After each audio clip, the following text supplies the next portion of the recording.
ya Rasulullah ya Rabbi ya Rabbi ya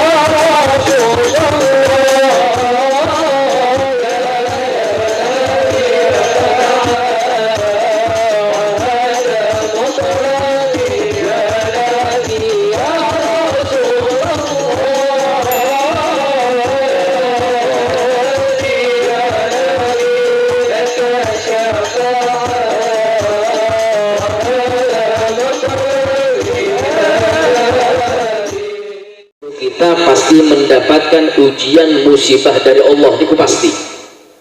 Makanya nek jenengan niku ada bekal sabar hidup di dunia, niku insya Allah hidupnya akan enak di dunia.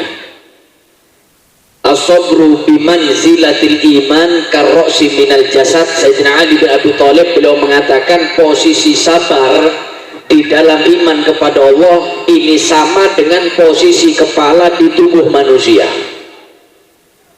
La hayata, ya, diberikan umur yang barokah, mugi-mugi rizkine melimpah halal barokah, saged damel sangune ke Mekah Madinah, mugi-mugi sing ada utang dipun paringi lunas utangi, ingkang dereng kepanggih jodoh mugi-mugi dipun paringi jodoh ingkang sae, ingkang dereng kekatuk pendamelan mugi-mugi enggal-enggal dipun paringi pendamelan ingkang sae. Mugi-mugi sedaya hajat-hajat kita, hajat dunia, hajat akhirat ingkang sampun kita aturaken kala wau semuanya diijabah oleh Allah Subhanahu wa taala. Khususnya hajat kita yaitu akhir hayat kita, mugi-mugi sedayane pinaringan husnul khatimah. Amin ya rabbal alamin. Shalawat wa salam kita saka atur tengah junjungan kita Nabi kita Nabi Agung Muhammad sallallahu alaihi wasallam, dan kita sakatur teman-teman keluarga beliau, ahli baitipun, soho sahabat-sahabatipun, amin ya rabbal alamin. Hadirin wal hadirat ingkang dirahmati Allah Subhanahu wa taala, bisa ajengipun monggo kita pirengaken sesarengan ta'lim utawi maudhatil hasanah ingkang wekdal menika badhe dipun aturaken tempat-tempat panjenenganipun guru kita semua Al-Habib Umar bin Idris Al-Khairid Oktal sopan kena dalam semangka akan sallu ala Nabi Muhammad.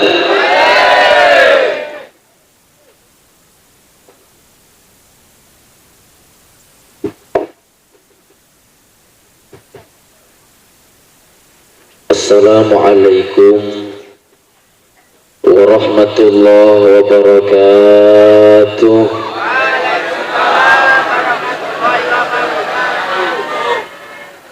Bismillah walhamdulillah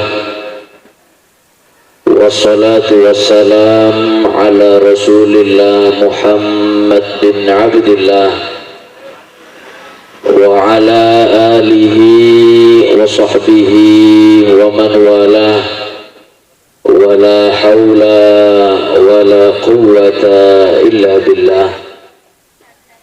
Subhanaka la ilma lana illa ma 'allamtana innaka antal alimul hakim.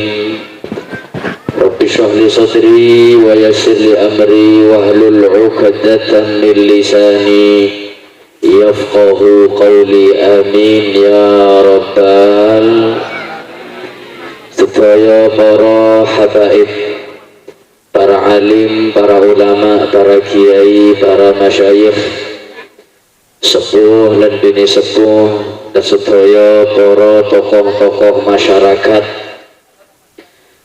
Wa nakhusu bidzikri khususipun sing kula muliaken Al-Habib Haidar bin Saleh Maulad Dawilah, Gus Fattah, guru kita semua, yang mana beliau ini adalah khatimul majlis rahmatin Gusti, dan tak lupa kepada Al-Ustadz Asy-Syaikh Umar Al-Amudi dan segenap sedaya para alim, para ulama, para guru, sebutan saged kula sebataken setunggal-setunggal asmanipun, tidak mengurangi rasa hormat, rasa cinta dan ta'zim kami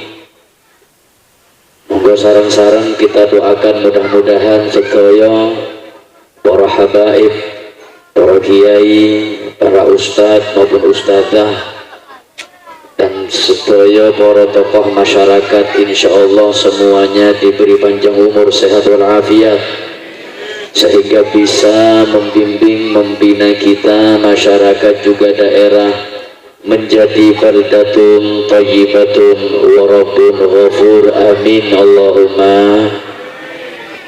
Hadirin hadirat rahimakumullah, alhamdulillah kita bersyukur kepada Allah subhanahu wa ta'ala yang telah mengumpulkan kita di majlis yang mulia, berkumpul bersama orang-orang yang mulia. Mudah-mudahan duduknya kita, berkumpulnya kita di sini, insya Allah saya doakan sing hadir sedayane insya Allah angsal rahmati Gusti Allah. Barokah rahmat ini insya Allah yang hadir diberi panjang umur, sehat walafiat, sehingga ada hajat insya Allah hajati qabul dunia akhirat. Insya Allah yang punya anak keturunan menjadi anak keturunan yang solihin solehat. Insya Allah sing hadir sedayane angsal husnul, amin Allahumma. Niki sampun dalu ngaji nggih sebentar. Mudah-mudahan dengan kita thalibul ilmi, belajar ilmu agama, insya Allah tidaklah pulang kecuali kita membawa barokah, ilmu kita manfaat, amin Allahumma. Hadirin hadirat rahimakumullah, kita berkumpul di majlis yang insya Allah majlis ini penuh dengan rahmatnya Gusti Allah. Pernah satu saat Nabi Muhammad sallallahu alaihi wasallam duduk dengan para sahabat-sahabatnya. Sahabat Gusti Kanjeng Nabi ini hadirin kuwadah banyak, ratusan ribu jumlahnya. Di antara sahabat ini juga mempunyai karakter sifat yang berbeda-beda. Ada seperti Sayyidina Abu Bakar As-Siddiq. Sayyidina Abu Bakar niki sabar, rahmat, kasih sayang khususnya kepada umat Kanjeng Nabi Muhammad. Ada juga seperti Sayyidina Ali bin Abi Thalib. Nah, sahabat Sayyidina Ali bin Abi Thalib niki senang jihad, berperang melawan orang kafir, li'ala'i kalimatillah, menjunjung tinggi harkat martabat agama Islam. Niki Sayyidina Ali senang jihad. Nah, jenengan situ kan beda nggih seneng tukaran. Nek Sayyidina Ali niki seneng jihad. Wonten malih seperti Sayyidina Umar bin Khattab. Sayyidina Umar bin Khattab niki gagah, berani, adil, tegas. Makanya nama saya ini Umar. Nama Umar niki ngambil barokah kepada Sayyidina Umar bin Khattab. Meskipun nggak mirip 100%, 1% niku nggih boten napa hadirin. Nah Sayyidina Umar niku tegas, adil, ganteng. Pokoknya sing jenenge Umar niki biasane ganteng-ganteng hadirin. Nek wonten Umar gak ganteng niku Mariono biasane. Niki wonten malih seperti Sayyidina Utsman bin Affan. Nah Sayyidina Utsman bin Affan niki sahabat yang paling hobi baca Al-Quran atau ngaji Al-Quran. Sayyidina Utsman ini kalau sudah buka Al-Quran, ngaji Al-Quran, Masya Allah hobi, nggak pernah bosan, nggak pernah capek baca Al-Quran. Beliau ketika buka Al-Quran niku baca Al-Quran baru 4 ayat yang dibaca, dan 4 ayat itu menerangkan azab-azabnya Allah. Baru 4 ayat yang dibaca, beliau niku nangis 4 hari 4 malam karena takut dengan azabnya Allah. Baru 4 ayat 4 hari nangis, dengan 4 kali khotam gak nangis sama sekali. Lagi 4 ayat 4 hari 4 malam nangis. Nah Sayyidina Utsman kalau baca Al-Quran sambil sholat niku Masya Allah. Sayyidina Utsman niku paling sering sholat sunnahnya cuma 2 rakaat. Tapi beda dengan 2 rakaat kita niki sing hadir. Kalau kita 2 rakaat niku simpel, mantune Fatihah kulhu nggih. Rakaat kedua mantune Fatihah inna atoina, mari. Gak zikiran, gak donga. Sing bapak-bapak langsung rokokan. Nah, Sayyidina Utsman bin Affan niki hadirin 2 rakaat beda dengan 2 rakaat kita. Beliau itu kalau sudah baca Al-Qur'an ketika sholat, rakaat pertama setelah baca Al-Fatihah, beliau niku baca 15 juz Al-Qur'an. Rakaat pertama nih. Bangun rakaat kedua mantune Fatihah, lanjut 15 juz Al-Qur'an, salam khotem telok. Nah, keceplosan bahasa Madura saya ini. Selesai 30 juz alias khotem 1 Al-Quran dalam 2 rakaat. Ya nopo 2 rakaat 30 juz. Mungkin jenengan sing hadir badiniri lah. Monggo nggih 2 rakaat 30 juz. Kula jamin jenengan salam setruk jenengan iki. 30 juz 2 rakaat.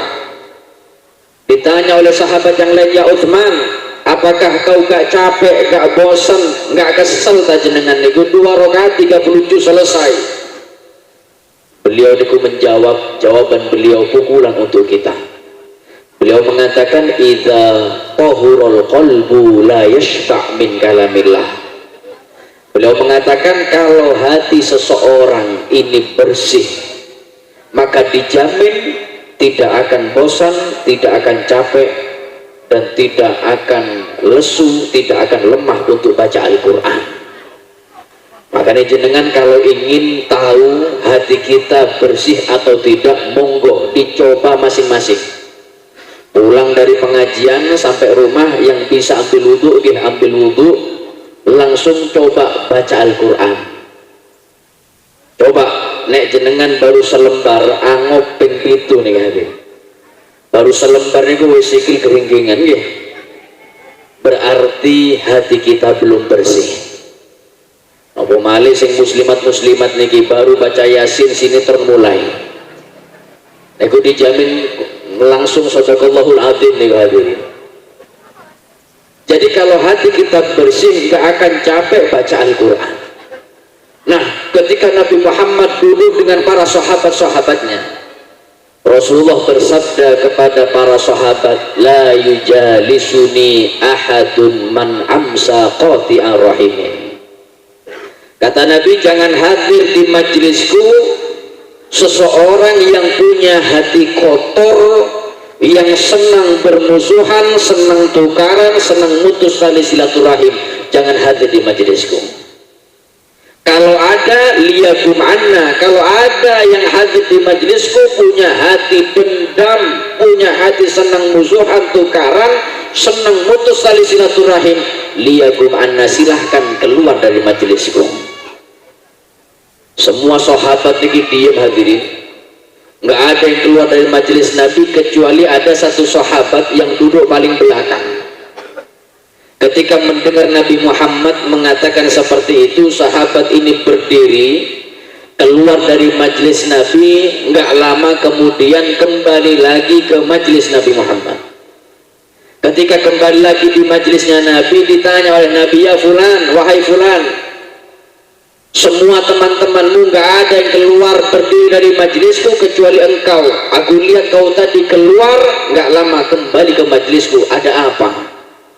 Sahabat ini menjawab, ya Rasulullah, ketika aku mendengar engkau mengatakan jangan ada yang hadir di majelisku orang yang senang mutus tali silaturahmi, aku teringat aku punya paman yang sudah lama aku putus tali silaturahminya.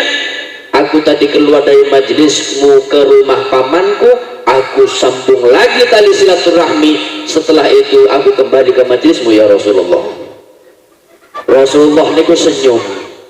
Kata Rasulullah, laqad ahsanta, engkau sudah melakukan ibadah yang besar, menyambung tali silaturahim.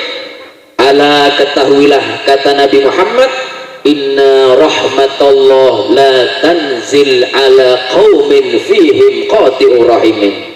Ketahuilah, rahmatnya Allah gagal turun di satu kaum kalau kaum itu ada di antara mereka yang punya hati dendam, senang mutus tali silaturahim, satu kaum ini gagal mendapatkan rahmatnya Allah. Na'udzubillah.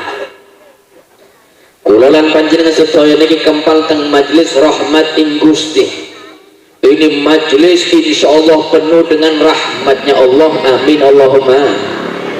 Cuman jangan sampai gagal mendapatkan rahmatnya Allah karena kita punya hati kotor, kita punya hati yang penuh dendam, senang tukaran, apalagi mutus tali silaturahmi. Na'udzubillah. Karena kita punya hati kotor, akhirnya yang lain gagal mendapatkan rahmatnya Allah. Na'udzubillah. Makanya Nabi Muhammad sudah mengajarkan kepada kita bagaimana cara menyambung tali silaturahim. Nabi mengatakan laisal wasil bil mukafi wa innamal wasil alladzi idza quti'at rahimuhu wa salaha. Kata Nabi, orang yang nyambung tali silaturahim bukan mereka yang membalas kebaikan dengan kebaikan. Tetangga berbuat baik kepada panjenengan, panjenengan balas dengan kebaikan, bukan menyambung tali silaturahim. Tetangga berlaku baik kepada panjenengan, panjenengan balas dengan kebaikan juga, itu bukan nyambung tali silaturahim, itu hanya menjaga dan memperkuat tali silaturahim. Lah terus apa Habib makna menyambung tali silaturahim? Kata Nabi Muhammad, wa innamal wasil, hakikat orang yang nyambung tali silaturahim, idza quti'at rahimuhu wa salaha, kalau orang lain mencoba memutus tali silaturahmi dengan panjenengan tapi panjenengan masih usaha untuk menyambungnya. Ketika jenengan wonten tonggo niku rasan-rasan jenengan tapi jenengan niku ikhlas, jenengan niku sabar, berarti panjenengan sudah menyambung tali silaturahim. Ketika ada tetangga iri kepada panjenengan tapi panjenengan niku malah mendoakan orang yang iri lebih sukses daripada panjenengan, berarti panjenengan adalah orang yang menyambung tali silaturahim.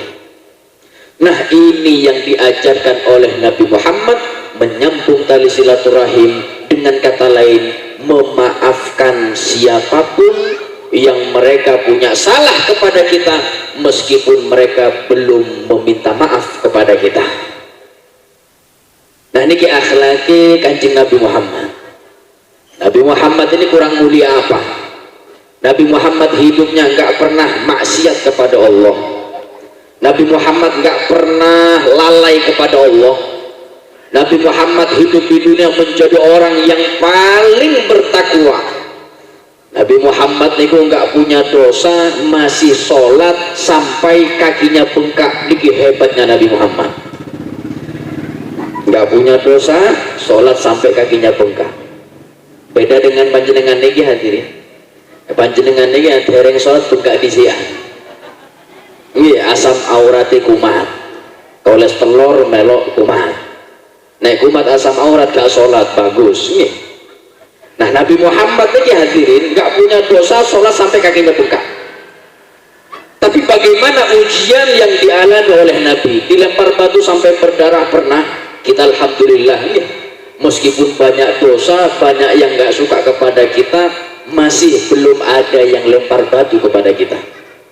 Nabi Muhammad diludahi wajahnya niku pernah, dibilang tukang sihir pernah, sholat di depan Ka'bah diletakkan kotoran onta ketika sujud niku pernah. Tapi akhlaknya Nabi Muhammad tidak pernah membalas kejahatan dengan kejahatan. Yang melempar Nabi, yang meludahi Nabi Muhammad sudah dimaafkan, meskipun mereka tidak minta maaf kepada Nabi, bahkan didoakan supaya beriman kepada Allah Subhanahu wa ta'ala. Niki hadirin. Dan memang hidup di dunia ini ada risiko. Di antara risiko kita pasti mendapatkan ujian musibah dari Allah, niku pasti.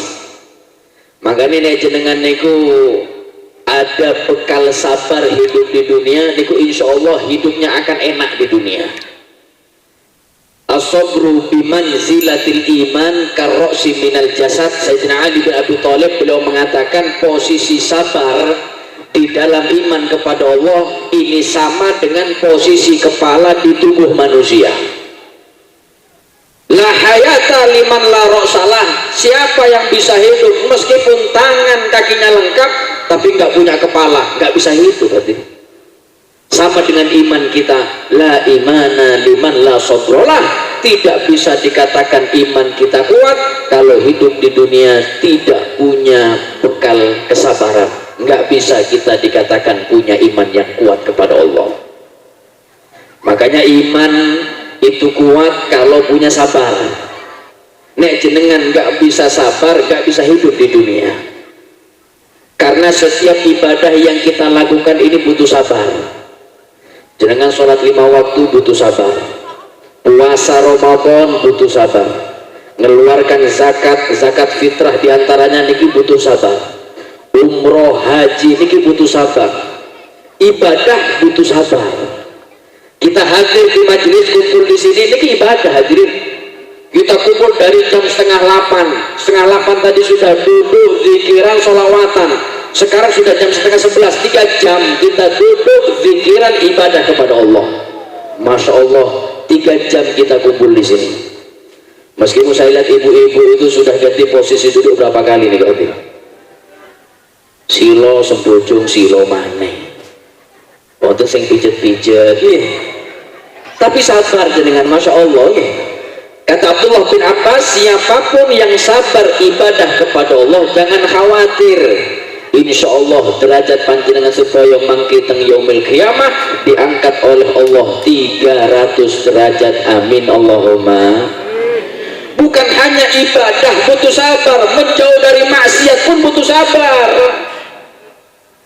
Jenengan tahu mabuk-mabukan itu haram, jenengan sabar enggak mabuk-mabukan. Kita tahu berkata bohong koro niku hukumnya haram. Kita usaha untuk jujur ketika berucap atau berkata. Kita tahu hukumnya rasan-rasan tonggo, hukumnya apa? Ibu-ibu hukumnya rasan-rasan hukumnya apa? Haram nggih. Makanya sing bapak-bapak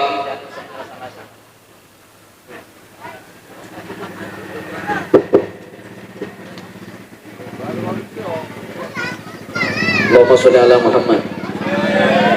Makanya sing bapak-bapak niki jangan seneng rasan-rasan. Nah ibu-ibu niku seneng rasan-rasan sampun hobi bawaan lahir nih berarti. Kadang wonten ibu-ibu niku nek gak rasan-rasan sedino loro weteng katanya nggih.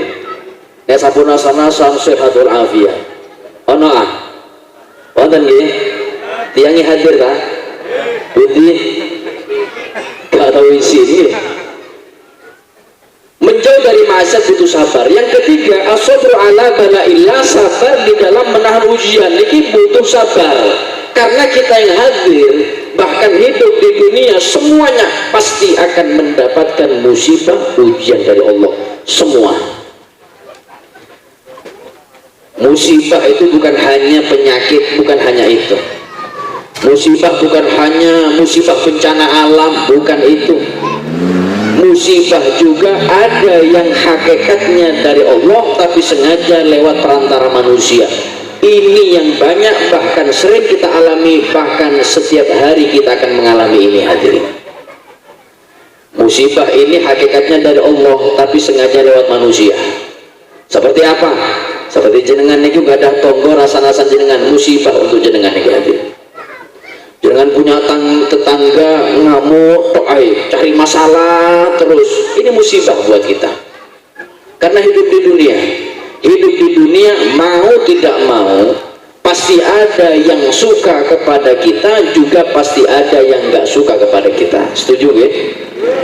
Gak bisa jenengan buat sak pakis itu cinta semua, mustahil ya hadirin. Pasti ada yang suka kepada kita, pasti ada yang nggak suka kepada kita. Nah terus apa Habib? Yang penting jenengan tidak ganggu mereka. Yang penting jenengan tidak mengganggu orang lain, itu sudah cukup. Orang lain mau cinta alhamdulillah, nggak cinta juga nggak apa-apa. Yang penting Allah selesai. Wonten santri niki hadirin ke rumah kiai. Santri niki curhat, kiai kula niki pada curhat. Curhat apa? Saya ini punya tetangga saya ini jahat-jahat kiai. Tonggo sing kanan niku rasan-rasan. Sing ngarep niku iri, yang sebelah kiri ngamuk doai. Kata gila terus mau seperti apa? Nih mau saya kiai, saya mau pindah rumah. Wis gak betah aku bertetangga dengan mereka. Mungkin panjenengan ada pandangan tanah kosong cocok bangun rumah, saya akan bangun rumah di sana. Berapapun harga tanahnya saya beli, cuma satu syaratnya, tetangga yang baru nanti tetangganya baik-baik, tidak sejahat tetangga saya yang sekarang. Kiai ini langsung senyum. Kata Kiai, nek sampeyan mau bangun rumah tonggone penak-penak, saya ada pandangan tanah kosong, tonggone insya Allah penak-penak. Tengkun di Kiai melo aku diajak nego santri kali Kiai cek lokasi tanah, diajak ke kuburan. Kata Kiai bangun rumah di sini insya Allah tonggomu penak-penak. Gak ngamuan, gak rasa-rasan, insya Allah uripmu sepi. Kadang zaman saat ini Masya Allah hidup sudah jauh dari tetangga, masih dibuka aib ini hadir. Kadang orang yang sudah meninggal, lama meninggal, kadang masih dibuka aibnya sampai sekarang. Hidup di dunia. Nah, kita hidup di dunia diuji. Pasti ada yang suka, pasti ada yang gak suka. Apa tujuannya? Supaya dilatih oleh Allah punya hati yang bisa sabar, memaafkan, karena memaafkan itu adalah bentuk menyambung tali silaturahmi. Mungkin sing hati niki insya Allah punya hati sing sabar, bisa memaafkan meskipun belum dimintai maaf. Amin Allahumma, amin Allahumma. Karena percuma ibadah kita, percuma zikir kita, percuma sholawat kita, percuma ibadah haji atau umroh kita, sholat percuma kalau hati kita kotor, penuh dendam, mutus tali silaturahim, ini percuma. Disebutkan dalam kitab Irsyadul Ibad, ada satu cerita di zaman Al-Imam Ibnu Hajar Al-Asqalani. Di zaman beliau ada satu orang kaya berangkat dari rumahnya ke Mekah. Zaman dahulu ini nggak ada ATM, jadi bawa uang tunai banyak, berangkat ke Mekah, niatnya mau melaksanakan ibadah haji. Sampai di Mekah orang ini dititipkan uangnya ke satu yang terkenal amanah, ahli ibadah, bahkan ustadz punya ilmu agama. Dititipkan uangnya ke salah satu ustadz terkenal amanah. Setelah dititipkan, orang ini berangkat melaksanakan ibadah haji. 10 hari selesai haji, kembali ke rumah ustadz niku mau ngambil uang yang dititipkan. Sampai di rumah ustadz niki diketok pintunya, yang keluar anak ustadz putranya. Kata orang kaya, ngapunten, saya mau ketemu dengan ayahmu atau abahmu atau bapakmu. Apakah bapakmu ada? Kata putranya, ayah saya sudah meninggal dunia. Lu kapan meninggal? 2 hari kemarin. Kata orang kaya ini, saya nggak urusan mau meninggal nggak meninggal, saya kesini mau ambil uang yang saya titipkan kepada almarhum ayahmu 10 hari yang lalu. Mana uang saya? Anak ini ku ngomong, di situ masalahnya. Ayah saya ini, almarhum ayah saya terkenal di masa hidupnya orang yang paling amanah menjaga barang titipan.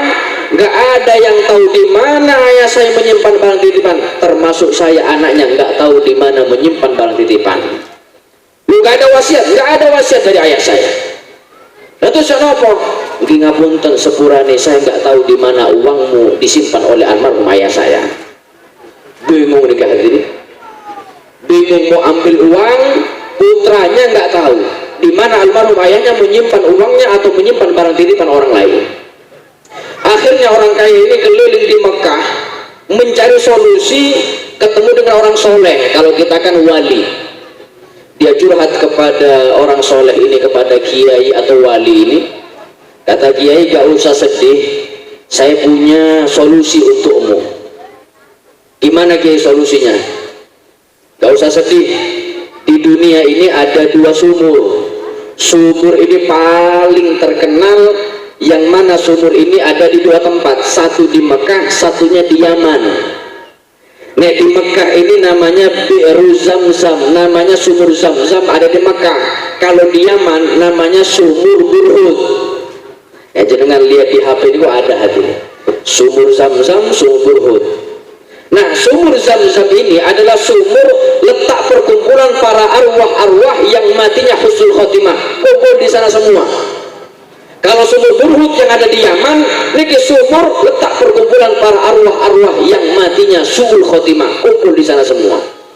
Lah terus apa Kiai? Ya sudah, kalau memang almarhum itu adalah orang yang terkenal amanah, ahli ibadah, bahkan ustadz punya ilmu, insya Allah rohnya ada di sumur Zam-Zam. Jam 12 malam nanti coba kau pergi ke sumur Zam-Zam, cari sumur Zam-Zam. Ketika kau dapat sumur Zam-Zam, berdoa kepada Allah, minta pertolongan. Setelah doa, coba kau panggil namanya di depan sumur Zam-Zam, insya Allah akan jawab. Ketika jawab, tanya uangmu di mana. Berangkat jam 12 malam ke sumur Zam-Zam, sampai sumur Zam-Zam, berdoa kepada Allah, minta pertolongan. Setelah doa, dipanggil nama almarhum Ustadz Niki Hafidh. Kata orang kaya ini, assalamualaikum Ustadz Fulan. Dipanggil sekali gak ada jawaban. Dipanggil lagi, assalamualaikum Ustadz Fulan, gak ada jawaban. Dipanggil lagi, dipanggil sampai subuh, gak ada jawaban. Balik teng Kiai, Kiai, saya sudah laksanakan tugas panjenengan, saya panggil di sumur Zam-Zam nama almarhum Ustadz itu, kok gak ada jawaban Kiai? Ya nopo nih? Kata Kiai, innalillah, kalau tidak ada di sumur Zam-Zam rohnya, berarti ada di sumur Burhut di Yaman. Lagi ongkos berangkat ke Yaman, cari sumur Burhut. Kalau sudah ketemu sumur Burhut, kau doa kepada Allah. Setelah doa, coba panggil nama ruhnya di sumur Burhut. Insya Allah jawab, tanya uangmu di mana. Berangkat ke Yaman mencari sumur Burhut. Sampai Yaman, dapat sumur Burhut, berdoa kepada Allah. Setelah berdoa, dipanggil nama almarhum Ustadz Niki hadirin di depan sumur Burhut. Assalamualaikum Ustadz Fulan. Baru sekali manggil, ada yang menjawab, ada suara yang menjawab dari sumur Burhut lagi. Kata suara ini, waalaikumsalam. Ada apa kau kesini? Kata orang kaya, saya jauh-jauh dari Mekah mencari engkau. Saya mau tanya, uang saya kau taruh mana, kau simpan mana, karena anakmu nggak tahu di mana kau nyimpan barang titipan termasuk uang saya. Kata suara itu mengatakan, jih ngapunten, kula niki boten napa, belum sempat memberitahu di mana saya menyimpan barang titipan. Ya sudah, kau kembali ke Mekah, ke rumah saya, sampaikan salam kepada putra saya, semua barang titipan saya simpan di belakang rumah 5 meter, saya pendam ke bawah 5 meter. Uangmu di sana dan barang titipan saya simpan di sana semua. Senang orang kaya ini mendapatkan jawaban di mana uangnya, cuman penasaran tiang sugi ini hadirin. Penasaran tanya, Ustaz, ngapunten kula niki badhe tanglet. Loh, mau tanya apa lagi? Saya mau tanya, penasaran. Panjenengan ini kan terkenal amanah ta? Punya ilmu, ahli ibadah. Wah, Masya Allah, terkenal orang soleh di masa hidupmu. Cuman yang saya tanya, kenapa ruh panjenengan ada di sini di sumur Burhut, bukannya ruh panjenengan ada di sumur Zam-Zam? Nopo jenengan ini? Kata almarhum itu mengatakan, betul, saya amanah, saya ahli ibadah, saya terkenal ustaz, saya punya ilmu, cuman saya punya maksiat kepada Allah, belum sempat tobat. Karena maksiat ini saya meninggal dalam keadaan su'ul khotimah. Napa maksiat panjenengan? Innali ukhtun faqirah hajjartuha. Saya punya saudara perempuan saya ini fakir, miskin, terus minta kepada saya. Akhirnya saya nggak suka, saya benci kepada adik perempuan saya miskin. Akhirnya saya putus tali silaturahmi dengan dia. Belum sempat tobat dari putus tali silaturahmi, dicabut nyawa saya oleh Allah, meninggal dalam keadaan su'ul khotimah. Mana ibadahnya? Mana ilmunya? Mana terkenal amanah? Kalau sudah punya hati senang musuhan, senang mutus tali silaturahmi, naudzubillah, meninggalnya dalam keadaan su'ul khotimah. Makanya Nabi Muhammad SAW itu pernah dawuh, qati'u rahimin mal'unun walau mata fi jawfil Ka'bah. Orang sing senang musuhan niki, Kata Kanjeng Nabi Muhammad, orang yang senang mutus tali silaturahmi matinya dalam keadaan su'ul khotimah, meskipun mati di depan Ka'bah tetap su'ul khotimah, na'udzubillah. Makanya perkumpulan ini mulia, perkumpulan ini baik. Jangan sampai kita gagal mendapatkan rahmatnya Allah karena hati kita kotor, penuh dendam, tukaran, senang berselisih, senang mutus tali silaturahmi, naudzubillah. Akhirnya dampaknya kepada yang lain, gagal mendapatkan rahmatnya Allah. Syekh Abdul Qadir Al-Jailani ini punya kebiasaan. Syekh Abdul Qadir Al-Jailani ini setiap mau ngaji, setiap mulai pengajian, beliau itu memberi pengumuman kepada jamaah-jamaahnya. Beliau selalu memberi pengumuman, wahai hadirin hadirat, kata beliau, sebelum kita ngaji, sebelum kita belajar ilmu agama, saya tanya, apakah afikum khotib, apakah ada di antara kalian yang senang mutus tali silaturahim? Apa ada? Kalau ada, jangan hati di majlisku keluar, karena rahmat niki gagal turun di majlisku, turun yang di situ ada orang yang senang musuhan, senang mutus tali silaturahmi. Maka itu kita hanya bisa berdoa kepada Allah. Mudah-mudahan majlis ini insya Allah membawa barokah, insya Allah membawa rahmatnya Allah.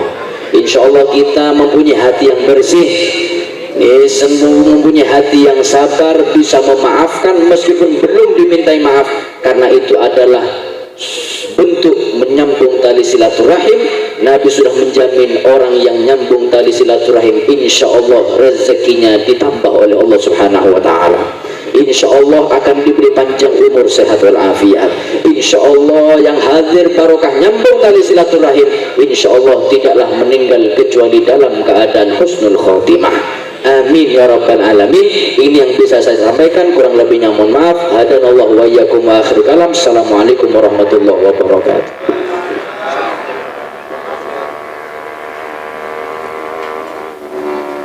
Jazakumullah ahsanal jazak untuk pandang sangat atas ilmu pun. Mugi-mugi Bapak yang sampun diberi maturaken kalian beliau berwau tetes ilmu ingkang manfaat, ilmu ingkang barokah, tetes sabab kula panjenengan sedaya pikantuk ridhonipun Allah Subhanahu wa Ta'ala. Amin ya rabbal alamin. Hadirin al hadirat ingin dirahmati Allah Subhanahu wa Ta'ala, kita langsung pindah mewakili Khatimul Majlis Maulid wa Ta'alim Rahmatin Gusti ngaturaken jazakumullah ahsanul jazak dumateng Bapak Didik Sohibul Linda sekeluarga lan sedayanipun Bani Haji Marzuki ingkang sampun kersa maringi wekdal saha panggenan saha pasugatan. Mugi-mugi barokah keikhlasan manah panjenengan sedaya. Mugi-mugi amal saya menika estu-estu dadosaken sabab panjenengan sedaya pinaringan panjang umur sehat wal afiat, pinaringan umur ingkang barokah fi taatillah wa taati Rasulillah. Rizkine dipun paringi rizki ingkang melimpah halal barokah, hajat-hajatnya dikabulkan oleh Allah Subhanahu wa Ta'ala. Putra putri dipun soleh solihah, dan akhir hayatipun dipun tutup sedayani dalam keadaan husnul khatimah. Amin ya rabbal alamin. Hadirin al hadirat ingkang dirahmati Allah Subhanahu wa Ta'ala.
La